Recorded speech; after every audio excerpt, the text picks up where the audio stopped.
The courtroom smelled faintly of disinfectant and old paper, a sterile blend that clung to the back of her throat. The air conditioner hummed too loudly, or maybe the silence was just that heavy. She sat at the long mahogany table with her hands folded in her lap, staring at the divorce papers as if they belonged to someone else. Her name was printed there in sharp black ink, every letter final, every line a blade cutting through the last threads of a life she had once believed in. Across from her, her husband didn't look at her. He scrolled through his phone with the bored impatience of a man waiting for a delayed flight. 2 years of betrayal reduced to a scheduling inconvenience. Her lawyer whispered something about signatures. She nodded without hearing him. Exhaustion had seeped into her bones months ago and never left. It lived behind her eyes, in the slow drag of her breath, in the quiet numbness that kept her upright. If she allowed herself to feel everything at once, she knew she would collapse, so she didn't feel. She existed. She moved her hand. She picked up the pen. The metal felt cold and strangely heavy between her fingers. The judge spoke.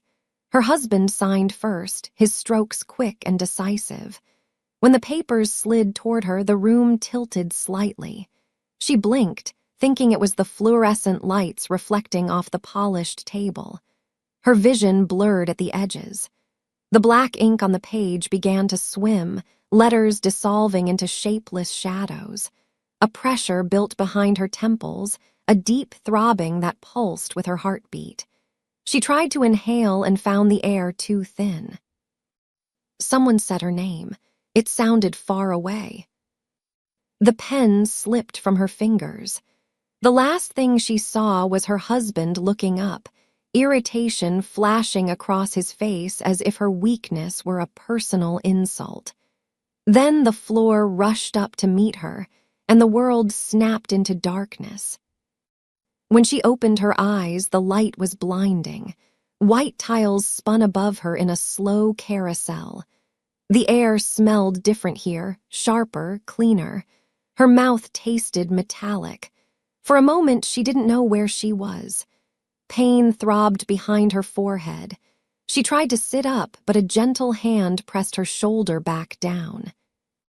"Please don't move," a calm voice said. A woman leaned into view, dark hair tied neatly back, a white coat framing a face lined with practiced kindness. "You fainted. You're in the hospital." The word fainted echoed uselessly in her mind. The courtroom returned in fragments. The papers, the pen, the look on his face. "The divorce," she whispered. "Can wait," the doctor replied softly. She held a clipboard against her chest, and something in her expression shifted. Professional calm layered over something more cautious. "We ran some tests to make sure everything was all right. Your blood pressure was very low. That explains the collapse, but we found something else." A cold knot formed in her stomach. "What?" The doctor's hand rested lightly on her arm, grounding. "You're pregnant. About 8 weeks."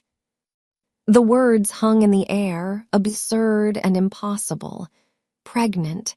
8 weeks. Her mind rejected them at first. It was a mistake.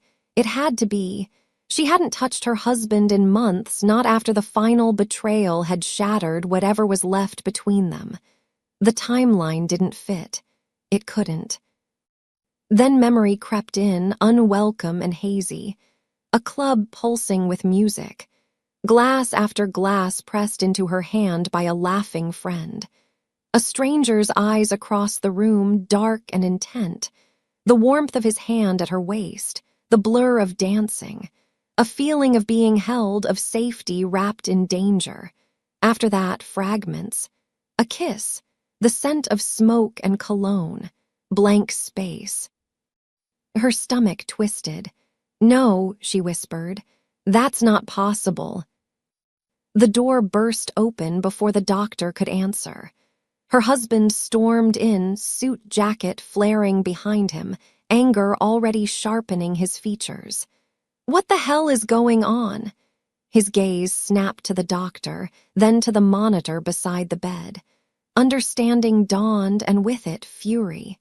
"You're pregnant." The word was a weapon in his mouth. The doctor stepped between them, firm. "Sir, this is a private." "Who is he?" he demanded, ignoring her. His eyes bored into his wife's face, searching for guilt, for leverage. "You were cheating on me before we even signed the papers." Something inside her recoiled, then hardened. She felt the doctor's presence at her side, steady and warm, but the humiliation burned hotter than the hospital lights. She pushed herself upright despite the dizziness. "Get out," she said quietly. He laughed, a brittle sound. "You think this doesn't matter? You think the judge won't care that you got pregnant by another man during our marriage? I'll use this. I'll take everything." Fear slid icy fingers down her spine. Not for herself, but for the tiny, impossible life the doctor had just named. A child already being turned into a bargaining chip. Her hands curled into the sheets. She met his gaze and felt a strange clarity settle over her. "You're not touching this," she said, her voice trembling but unbroken. "You're not touching me or this baby ever again. Get out." For a heartbeat, he looked as if he might argue, might spit something cruel enough to scar. Then his eyes flicked to the doctor, to the nurses gathering in the doorway, to the witnesses. His jaw tightened. He turned and left, the door slamming hard enough to rattle the frame. Silence followed. The doctor's hand returned to her shoulder, gentle. "Are you okay?" She stared at the ceiling, at the spinning white tiles that were finally slowing. 8 weeks, a stranger, a child growing inside her in the ruins of a marriage. Terror and wonder tangled in her chest until she couldn't separate them. Slowly, instinctively, her hand drifted to her abdomen. There was nothing to feel yet. No movement, just the knowledge. Her life had collapsed in a courtroom, but something else had risen from the rubble. "I'm keeping it," she whispered. The words surprised her with their certainty. The doctor smiled, a quiet approval that needed no commentary. And as fear continued to coil around her future, another feeling pushed back just as strongly. Resolve. Whoever the father was, whatever war her ex-husband tried to wage, this child was hers. She would not let the world turn it into a weapon. For the first time since she'd picked up that pen, she felt something that wasn't numbness. It was fragile and terrifying and alive. Hope. She did not sleep that night. The hospital discharge papers lay folded on the table beside her bed like a warning she could not unread. And every time she closed her eyes, she saw the ultrasound screen glowing in the dark, that tiny shape floating in black space. Proof that her life had already changed beyond repair, or beyond salvation. She could not tell which. Her apartment felt unfamiliar, as if she had stepped into a version of it that belonged to another woman. A woman who was not alone inside her own skin anymore. A woman being watched by the future. And somewhere between midnight and dawn the city fell quiet. The traffic faded. The air thickened with heat and salt. And she finally drifted into a shallow sleep filled with fractured memories of music and a stranger's hands steady at her waist. The knock came just before sunrise, heavy, deliberate, a sound that did not belong to neighbors or delivery men. It carried intention, and her eyes snapped open with her heart already racing. For a moment she thought it was her ex-husband returning to finish what he started, to threaten her again, to turn her fear into leverage. She sat up slowly, every instinct telling her not to answer. The knock came again, 3 sharp strikes that echoed through the apartment, and something colder slipped into her chest. Curiosity mixed with dread. She walked to the door on trembling legs and looked through the peephole. The man on the other side stood perfectly still as if he had been carved there, tall, broad-shouldered, dressed in black despite the heat, tattoos climbing his forearm like dark vines. His head tilted slightly as though he could sense her watching him. And when he lifted his eyes to the door, she felt recognition hit her like a physical force. The club returned in a rush of sound and light, the music vibrating through her ribs, his hands guiding her through the crowd, the feeling of being anchored in chaos. She staggered back from the door, breath caught in her throat. It was him. She should not have opened it. Every rational thought screamed that truth, but her hand moved anyway. The chain slid free. The door opened a fraction, and the air between them thickened instantly. Up close, he looked more dangerous in the quiet morning light, his green eyes steady and unreadable. But there was no aggression in his posture, only focus, a terrifying calm. He spoke her name softly, not a question but a certainty, and the sound of it in his voice made her pulse stumble. He said he knew about the hospital, about the pregnancy, and the words landed with surgical precision. She demanded how, demanded who he was, but he did not step forward, did not try to enter. He waited as if giving her the choice, and in that waiting she felt something stranger than fear. She felt seen. He introduced himself simply, Raphael, no last name, no explanation, yet the name carried weight. She could feel it in the way silence formed around it. He told her he had come because responsibility did not disappear with memory, because whatever happened that night now lived in her body, and that made it his concern, not ownership, not control, concern. He offered protection with the calm of a man discussing weather, as if danger were a constant he had already measured and accepted, and the certainty in his voice unsettled her more than any threat could. She realized he was not asking permission to care.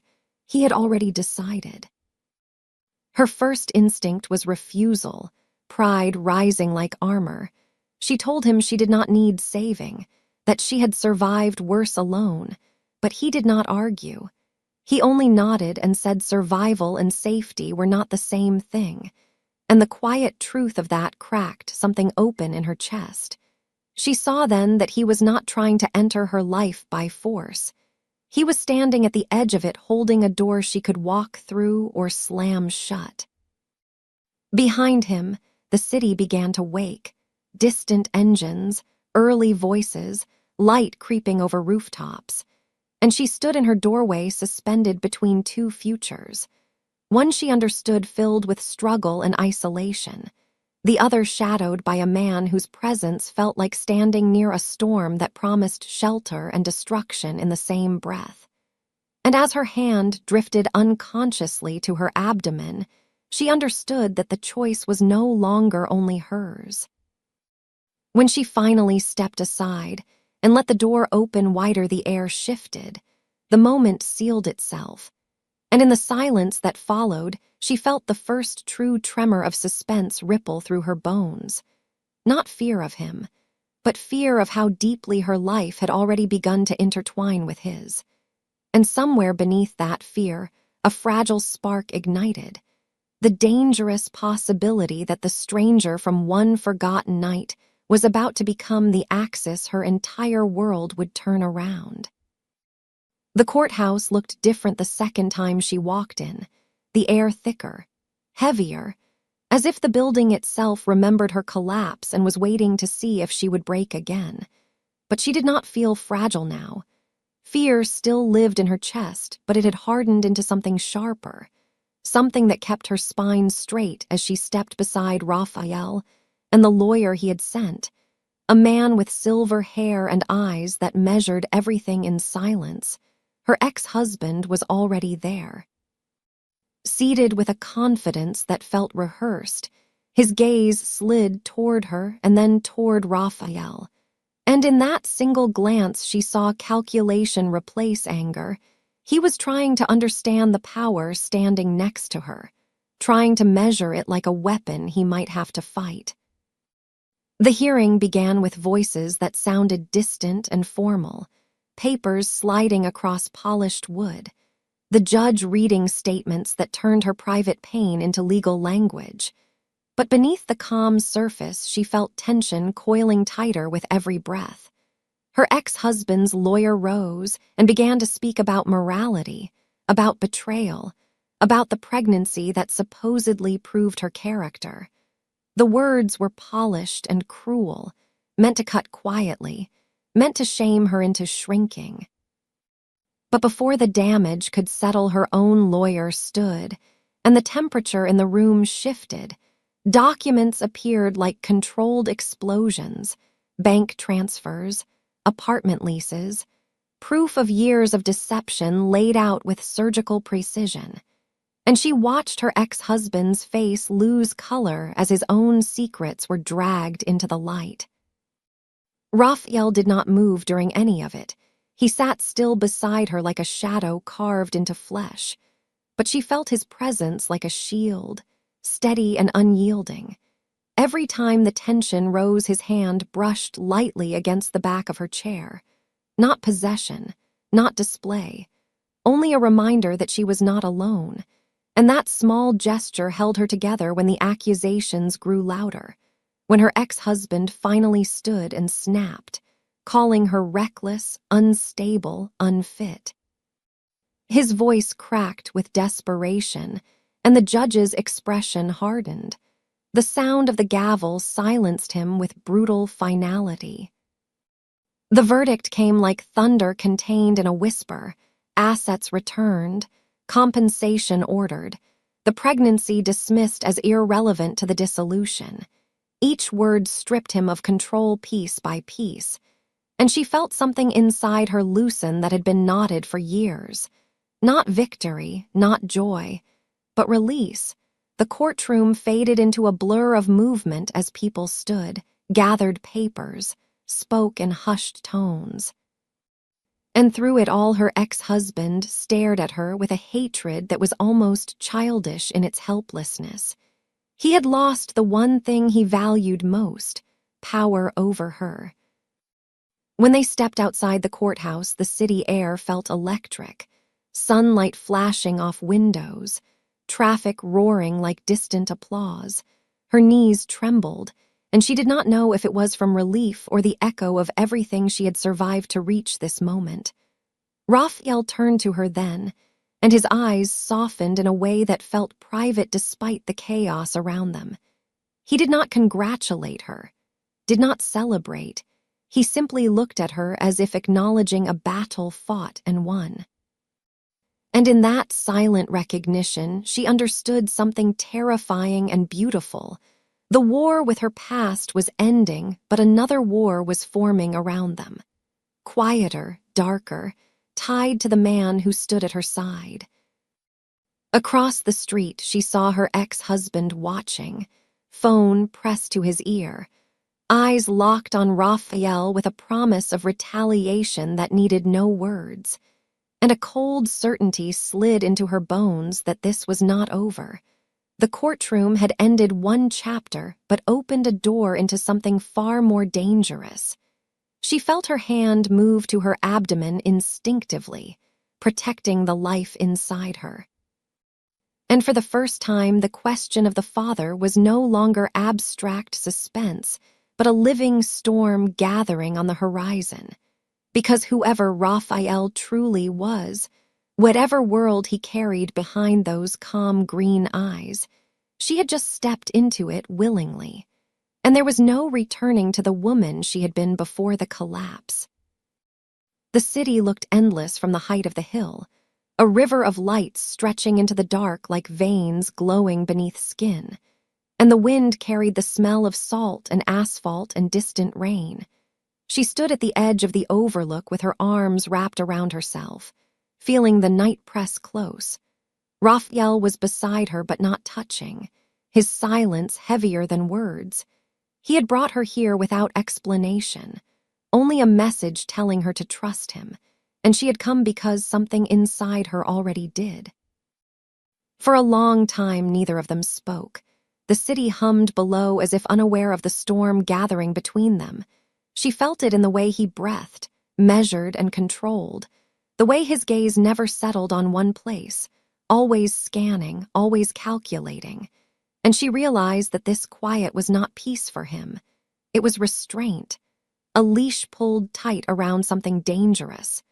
Finally, he turned toward her and the wind shifted, carrying the scent of smoke and leather and the metallic edge of tension. He said her name softly, and the sound of it was an apology before the words came. He told her that everything she believed about him was incomplete, that the man who stood beside her was not just a businessman or a protector stepping in by chance. He spoke without drama, without pride, only truth, and that truth landed like a weight in her chest. He said he ruled things that did not exist on paper, that his world operated in shadows where laws bent and broke. Where loyalty was currency and fear was architecture. He did not dress it up as noble. He did not ask forgiveness. He simply laid it between them like a blade and waited to see if she would pick it up or walk away. Her first instinct was to step back, to create distance from the gravity of what he was confessing. But her feet stayed rooted, because as he spoke, she saw something else beneath the danger, exhaustion, years of carrying violence like armor.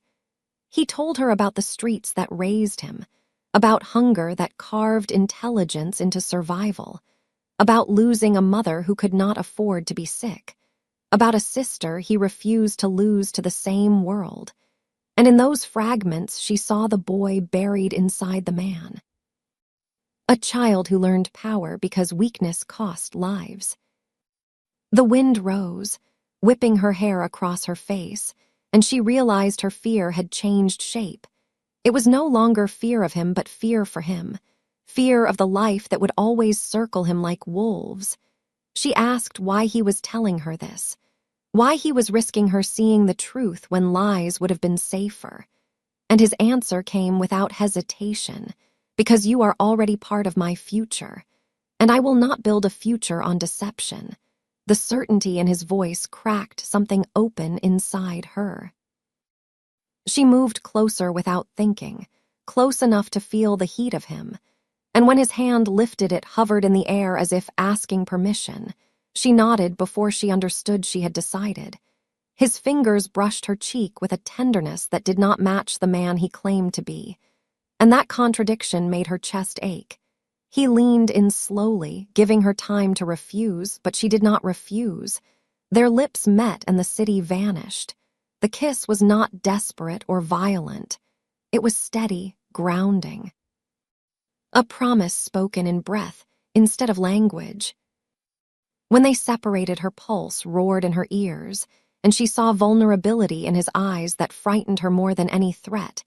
He whispered that he had tried to stay away after that night, that he knew a woman like her deserved a safer world. But the thought of her living in it without him had become unbearable. She felt the truth of those words settle into her bones. She should have run then, should have chosen distance and safety. But instead she reached for him again, because safety without him suddenly felt empty.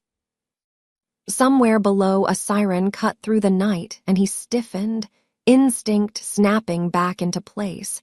His gaze flicked to the city, and she saw the war he carried return to the surface. He pulled his phone from his pocket, and the moment shattered. His voice turned cold as steel as he answered, listening, asking sharp questions. And when he hung up, the darkness in his expression was unmistakable. "They found one of my warehouses," he said quietly, and the calm in his tone was more terrifying than anger. This was not a surprise to him. It was inevitability arriving on schedule. He looked at her then, and something softer fought through the tension.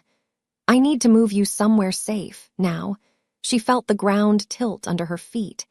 the kiss still burning on her lips, the confession still echoing in her chest, and the future she had just chosen unfolding into danger faster than she could breathe. As he took her hand and led her back toward the car, she understood with brutal clarity that loving Raphael meant stepping into a storm that would never fully pass. But as his fingers tightened around hers, she also understood something else. She was no longer standing at the edge of his world. She was already inside it, and the only question left was whether she would survive the fire or become part of it.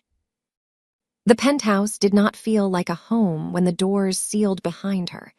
It felt like the inside of a vault suspended above the city, walls of glass looking out over a skyline that glittered with false calm. She could see headlights flowing like rivers far below, and wondered how a world so alive could feel so distant. Raphael moved through the space with quiet efficiency, speaking into his phone in a language of clipped commands and coded names. And she realized that safety in his world was built from tension, not comfort. Every corner guarded, every shadow watched. Two men stood outside the main door without speaking, their presence heavy as locked steel, and she felt the reality of her situation settle into her skin. She was being protected because she was a target now, not because of what she had done, but because of who stood beside her. The weight of that knowledge pressed against her ribs. Raphael finally ended the call and turned to her, the hardness in his face softening just enough to let her breathe.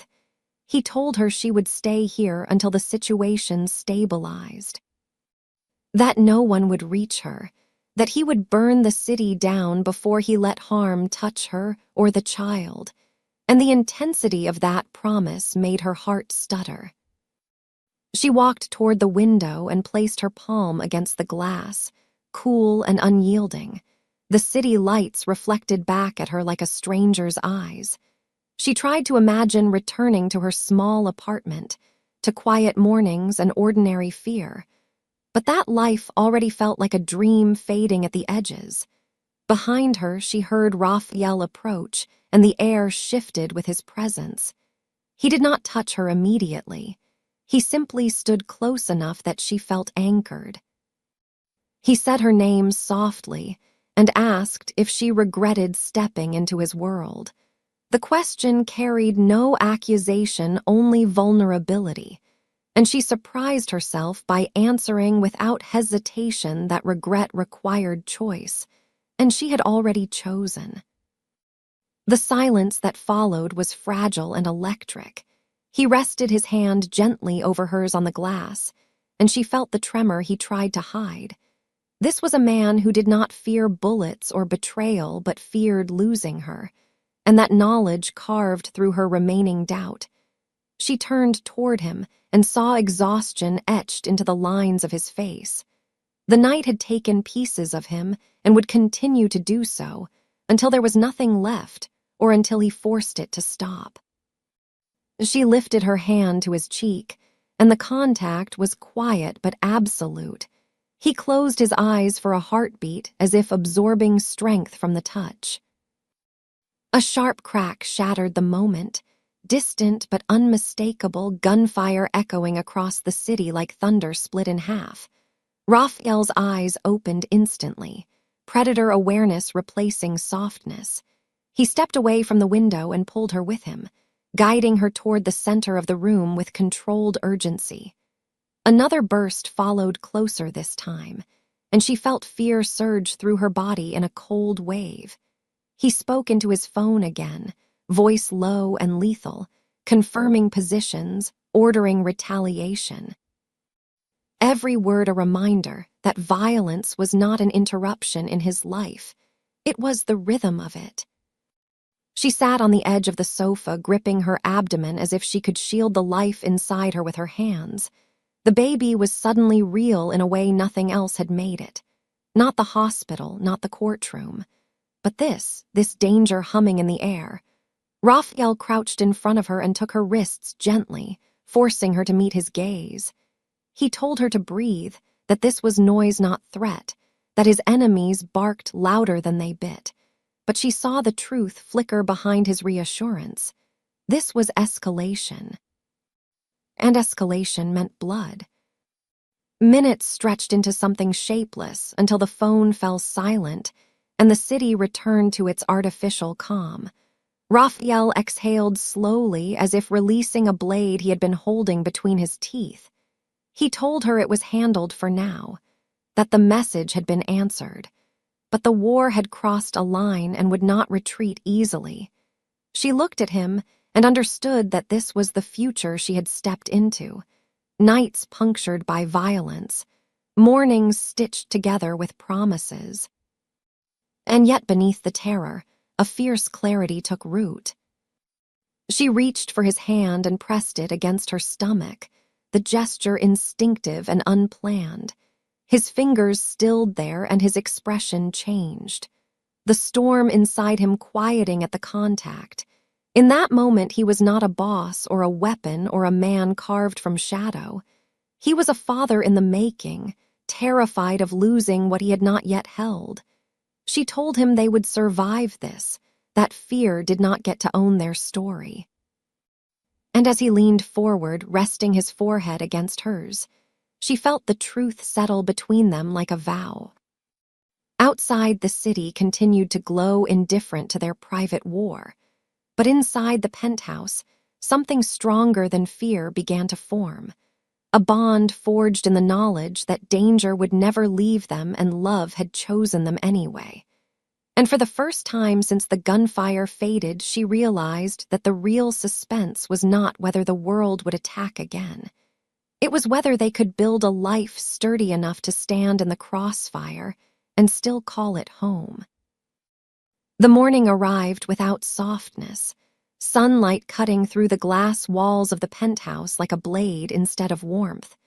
She had not truly slept, only drifted in and out of shallow dreams where footsteps echoed and doors never stayed closed. Raphael stood near the window speaking quietly into his phone, his voice low and controlled, but she could hear the tension threaded through every word. It vibrated in the air like a wire pulled too tight.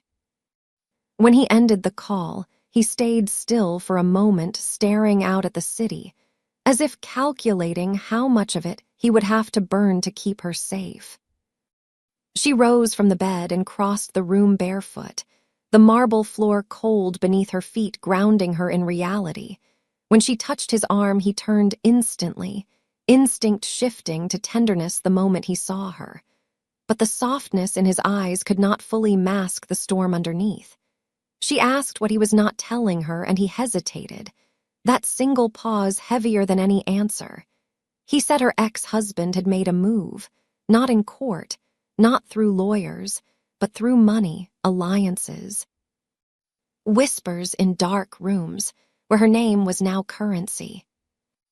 The words settled into her chest with a sickening clarity. Diego had found a way to enter Raphael's world, had paid enemies to tighten the circle, not because he understood the danger, but because he wanted to prove he still held power over her life. The childish cruelty of it made her stomach twist.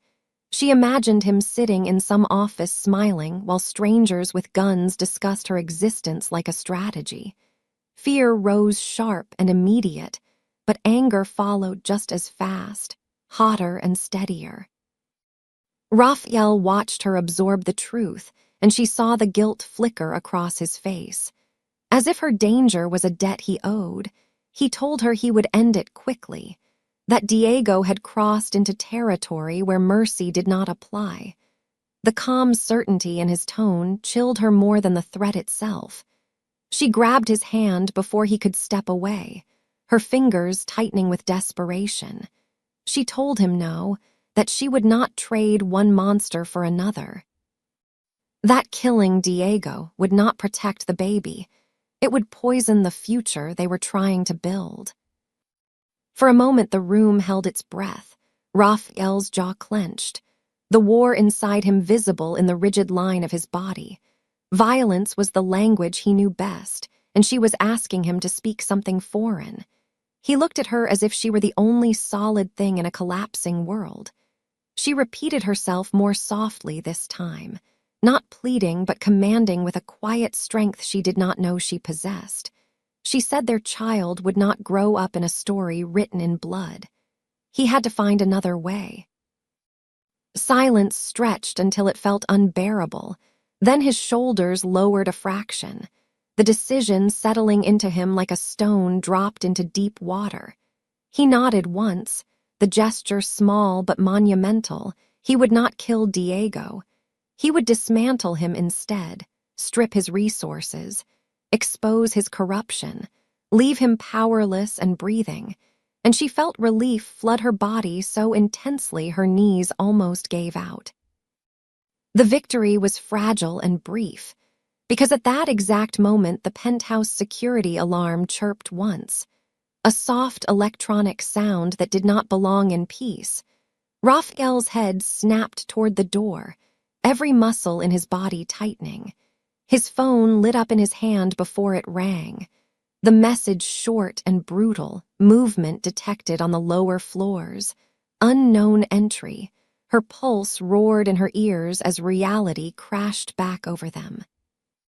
He moved instantly, guiding her behind him with one arm while dialing commands with the other. Voices answered on the other end, sharp and urgent. She could hear footsteps outside the apartment, heavy and coordinated, not the guards she recognized. Raphael pushed her toward a reinforced door she had not noticed before, hidden in the wall like a secret. He told her to go inside and lock it, to stay silent no matter what she heard. His eyes held hers for a fraction of a second, and in that look she saw everything he was afraid to say. She stepped into the safe room, and the door sealed with a mechanical hiss. The world reduced to the pounding of her heart and the muffled thunder of chaos outside. She pressed her hands to her abdomen and whispered promises she hoped the baby could not yet understand. Gunshots erupted somewhere in the distance, sharp and final, and she realized this was the cost of loving a man like Raphael, every moment suspended between survival and loss. In the darkness, she clung to the memory of his nod that morning, the choice he made for her, for their future, and she understood that the real battle was not just outside those walls, but inside the man she loved, a war between destruction and restraint. And if they survived this day, that war would define the life they built together. The suspense was no longer a question of enemies or escape. It was whether love could be strong enough to hold a man back from the edge and still keep them all alive. The safe room swallowed sound until even her own breathing felt distant. The walls, thick and windowless, painted a neutral gray that erased any sense of time. She sat on the floor with her back pressed against the cold metal door and counted her heartbeats, because it was the only way to keep from screaming. Each distant gunshot vibrated through the structure like a pulse traveling through bone. She imagined Raphael moving through corridors she could not see, his body a weapon in motion. And the thought both terrified and steadied her, because if anyone could hold the line, it was him. Minutes stretched into something shapeless and cruel. The air felt thinner with every second.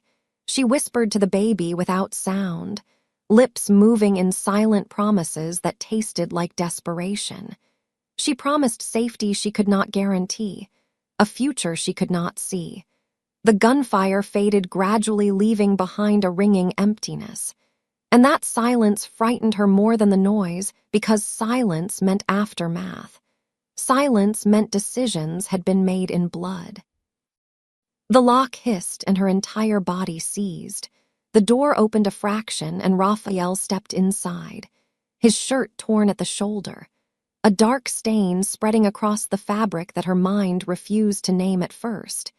He closed the door quickly and dropped to his knees in front of her, his hands framing her face as if confirming she was real. She touched his chest and her fingers came away wet. The metallic smell hit her, and the truth followed. Blood not his, he said, immediately reading the horror in her eyes. His voice hoarse but steady, not mine. Relief crashed into her so violently she felt dizzy. She leaned into him, and he held her with a grip that bordered on desperate. For a moment the world shrank to the space between their bodies, the echo of survival humming in her veins. He told her it was over for now, the intruders neutralized, the perimeter secured. But the words carried a weight that suggested this was only the beginning of something larger. She asked who they were, and he hesitated just long enough to confirm her worst fear. Someone inside had sold them out. The betrayal settled over her like ice, colder than any gunfire. This was not a faceless enemy, but a fracture within his own circle. Raphael's jaw tightened as he spoke the name, Matteo, the man she had seen at his side more than once, the one who laughed quietly and moved like a shadow, the one Raphael trusted with his life. The idea that loyalty could rot so completely made her stomach twist. She saw the pain flash through Raphael's eyes before it hardened into something lethal. He stood slowly, and she felt the distance return. The man who had just held her dissolving into the leader he had to be. He said he would handle it, and the calm in his voice was a promise of consequences she did not want to imagine. She grabbed his wrist before he could turn away, her fingers trembling but unyielding. She told him not to disappear into that darkness alone. That revenge would not rebuild trust. It would only leave ashes. He looked down at her hand on his skin, and for a heartbeat the fury inside him wavered. Outside the safe room, the penthouse was eerily still, the aftermath already cleaned with professional efficiency. Guards stood at attention as if violence were a routine interruption. Raphael guided her back into the open space, and she felt the air shift around him. Everyone watched him with a mixture of fear and devotion. He gave a single order and men moved instantly, a hunt already in motion. She realized then that Matteo was not running from police or law. He was running from a ghost that would never stop following. Raphael turned to her once more, and the mask slipped just enough for her to see the man beneath it. He whispered that betrayal cut deeper than bullets, that Matteo had been family, and now he was a wound that had to be cauterized. She stepped closer and pressed her forehead against his chest, listening to the relentless rhythm of his heart. She told him family was not proven in violence, but in what survived it, that he still had a chance to choose how this story ended. His arms closed around her again, and she felt the storm inside him rage and recede all at once. Outside, the city continued its indifferent roar, unaware that loyalties had shattered and war had crossed another invisible line. And in that fragile quiet, she understood the true suspense was no longer whether enemies would come, but whether Raphael could endure the betrayal without becoming something he could never return from. Because the man who walked out that door to find Matteo would decide the future of all three of them, and she could only stand in the wreckage of trust and hope. Love was stronger than vengeance. Night fell heavy and suffocating over the city, the kind of darkness that pressed against the windows like a living thing. She stood alone in the penthouse, watching the reflection of her own face hover over the skyline, pale and hollow-eyed, and she realized she no longer recognized the woman staring back at her. 3 months ago, her fears had been ordinary, bills and heartbreak and loneliness. Now men were hunting each other in her name. Blood had already been spilled in rooms she slept in. And the life inside her was growing in a world sharpened by violence. Her phone remained silent on the table. Raphael had not called, not a message, not a single word. And the silence was worse than any gunfire, because it meant something irreversible was unfolding somewhere beyond her reach. She imagined him walking into darkness with that calm expression. The one that meant decisions had already been made, and every instinct inside her screamed that this night would change him in a way he could not undo. The elevator chimed softly and her body locked in place. She did not breathe as footsteps crossed the marble floor outside. The guards spoke in low voices, and then the door opened. Raphael entered without a word. His clothes were clean, but his face carried the exhaustion of a man who had crossed a line and returned with its weight carved into his bones. She searched him for wounds and found none. But the absence of injury did not bring relief. Something inside him had shifted. He walked toward her slowly as if unsure how close he was allowed to stand, his eyes darker than she had ever seen them. He told her Matteo was alive. The words surprised her enough to steal her breath. He said he could have killed him, and every man in the room expected him to. The betrayal demanded it. The code demanded it. But when the moment came, he heard her voice in his head, telling him their child would not grow up inside a story written in blood. And for the first time in his life, he chose mercy over fear. The confession trembled between them, fragile and immense. She felt tears rise without warning because she understood what it cost him to walk away from vengeance. Mercy was not weakness in his world, it was rebellion. And rebellion carried consequences that would ripple through his empire. He told her Matteo would disappear, exiled, stripped of power but breathing. A living reminder to every man under him that loyalty could not be bought back with death alone. She stepped into him and wrapped her arms around his body, holding him as if she could anchor him to the man he was trying to become. He buried his face against her neck, and she felt the shudder he had been hiding, the release of tension he could not show anyone else. In that embrace, she saw the truth with terrifying clarity. Love had become his battlefield and mercy his weapon, and the world would not forgive him easily for choosing it. When they separated, he rested his hand against her abdomen with reverence that bordered on fear. He whispered that he almost lost himself tonight, that rage had tasted familiar and safe, and it was her voice that dragged him back from the edge. She covered his hand with hers and told him this was what strength looked like. Not the bodies he left behind, but the ones he allowed to live. And he stared at her as if she were rewriting the laws he had lived by since childhood. Outside, the city roared indifferent to their quiet revolution. But inside the penthouse, a new order was forming, one built not on terror but on restraint, and she understood the suspense had shifted again. The enemies beyond their walls were no longer the greatest threat. The real danger was whether his world would accept a leader who chose mercy over fear, because men who ruled through violence did not step aside gracefully. Raphael looked out over the lights with a gaze that held both certainty and dread. He said tonight was not the end of the war, it was the beginning of a different one. A war inside his own ranks, and she felt the weight of that future settle into her bones. But she did not step away.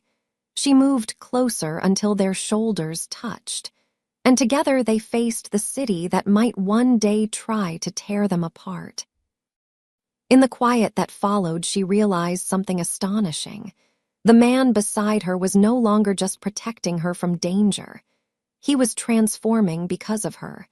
And transformation was the most dangerous act of all in a world that punished change.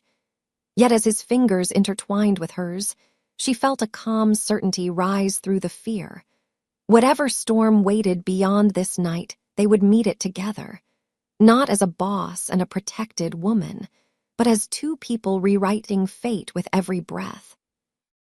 And the suspense that lingered in the air was no longer only about survival. It was about whether love could outlast the empire that was beginning to fracture around them. The pain woke her before the sound did. a sharp tearing sensation low in her abdomen that dragged her out of sleep with a gasp. The room was dark except for the city lights bleeding through the glass. For a moment she thought it was another nightmare stitched from fear and memory. But then the pain returned stronger, rhythmic, undeniable. Her hand flew to her stomach and instinct replaced confusion. Something was wrong. The baby was not due for months. This was too early, too violent. Raphael was awake before she spoke. Years of danger had tuned his body to the slightest shift in breath. He turned toward her and saw the terror in her face, saw the way she curled around her abdomen, and the world snapped into focus for him with brutal clarity. He was already on his feet calling for the car before she finished saying the word pain. His voice cut through the penthouse like a blade. Men moved instantly. Doors opened. Footsteps thundered. The machine of his empire reassembled itself around a single purpose. The elevator ride felt endless. Every second stretched thin with dread. She clung to him as another wave of pain ripped through her body, her breath breaking into sharp fragments. He held her with a steadiness that bordered on desperate, whispering promises he could not control but needed to say anyway.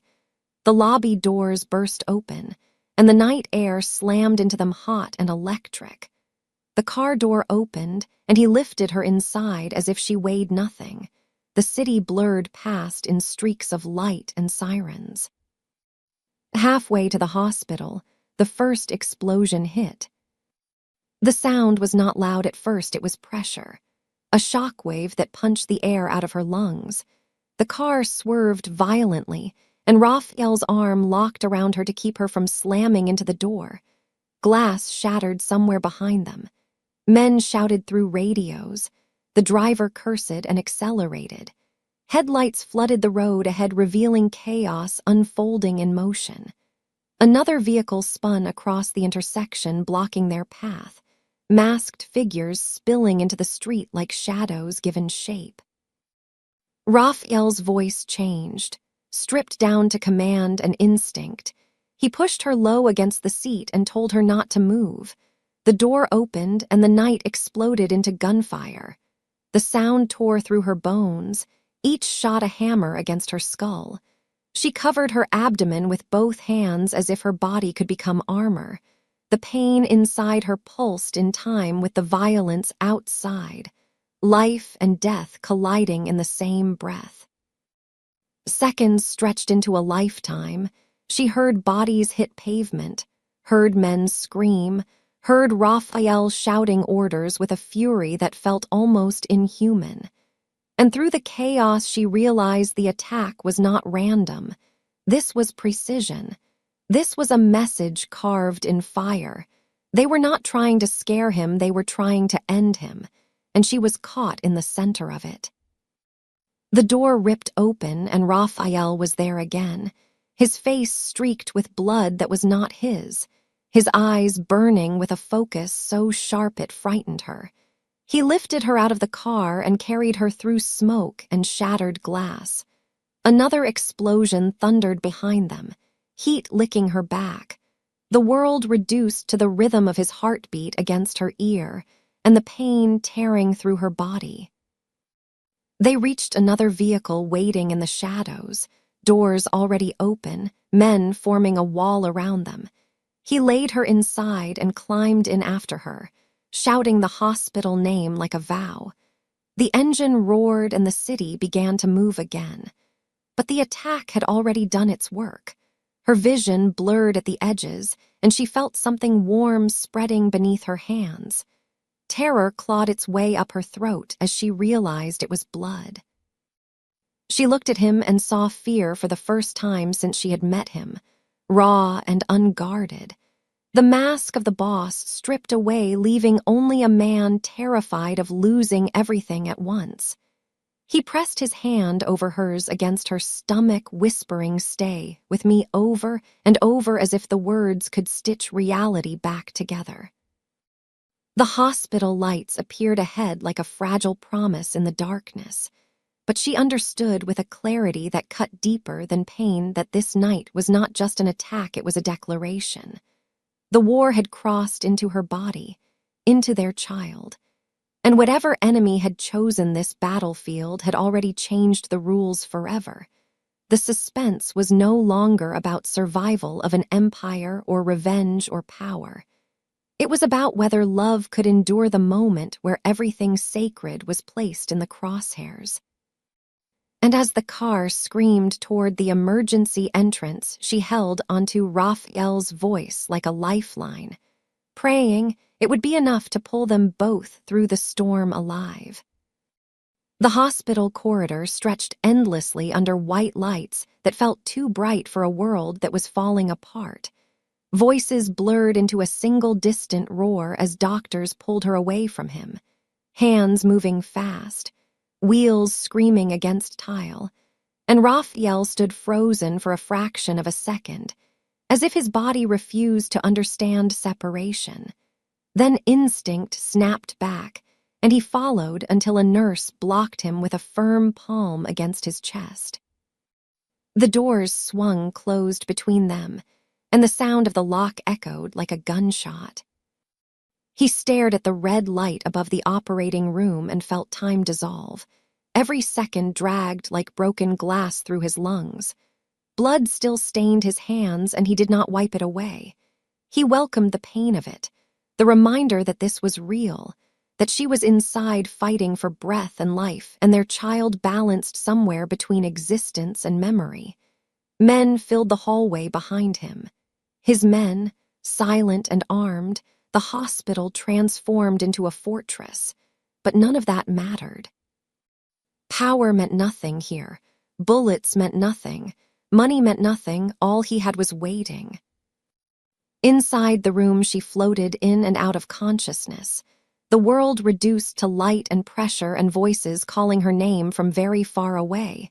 She felt hands on her body, heard the word bleeding, heard the word premature, and fear clawed its way through the fog. She tried to speak, but her mouth would not obey. Her thoughts spiraled toward the only thing that mattered, the baby. She whispered a prayer without sound, a bargain with whatever force ruled the universe. Take anything but not this. The pain rose and fell like a tide pulling her under, and in the space between waves, she saw Raphael's face in her mind, the way he looked at her when he thought she was not watching, the way his hand rested over her stomach as if guarding a treasure he did not deserve but would die to protect. She clung to that image like a rope in darkness. If she let go, she would disappear.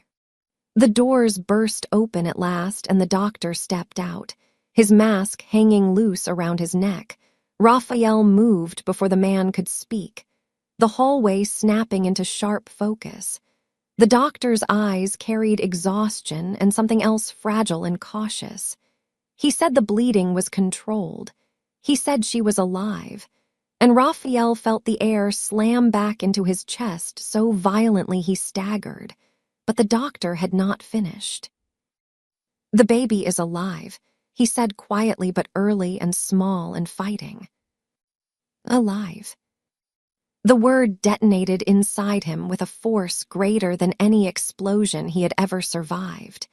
He closed his eyes, and the hallway tilted. Relief so intense it bordered on pain tore through him. He gripped the wall to stay upright. His men shifted uneasily around him, unsure whether to celebrate or brace for another blow. But there was no blow, only a fragile miracle breathing somewhere beyond those doors. Hours later, he stood beside her hospital bed, watching the rise and fall of her chest. Machines hummed softly around them like mechanical lullabies. The incubator rested near the window, glowing faintly. Inside it, a child no bigger than his forearm slept wrapped in wires and light. And yet she was alive, impossibly alive. He reached through the opening and placed one finger against her tiny hand, and felt it close around him with a strength that stole his breath. She woke slowly, and her eyes found him immediately, confusion fading into memory and then into tears. He leaned close and told her they survived, told her their daughter was fighting and beautiful and stubborn, just like her mother. She turned her head toward the incubator, and a sound escaped her that was half sob, half laughter. A sound born from terror dissolving into hope. In that quiet room, he understood something with absolute clarity. The war outside would never end. Enemies would always circle. Power would always demand blood. But this child, this woman, this fragile breath between them was the axis of his universe now. He could burn cities and command armies, and none of it would equal the weight of the life sleeping inches away. He bent and pressed his forehead to hers, and whispered a promise he had never spoken to anyone, not to protect her with violence, but to build a world where she did not have to fear it. And she believed him because she had watched him choose mercy over rage, watched him stand in fire and come back carrying love instead of ashes. Outside the hospital, the city continued its endless motion, unaware that inside a small room a new empire had been born, not of guns or money or fear, but of survival and devotion. And as their daughter's tiny fingers tightened around his, he felt the final truth settle into his bones. The war had tried to take everything and failed. And from that failure, a family had risen stronger than the darkness that hunted them. And for the first time since the collapse in the courtroom, he allowed himself to imagine a future not ruled by suspense, but by the quiet miracle of still being alive together.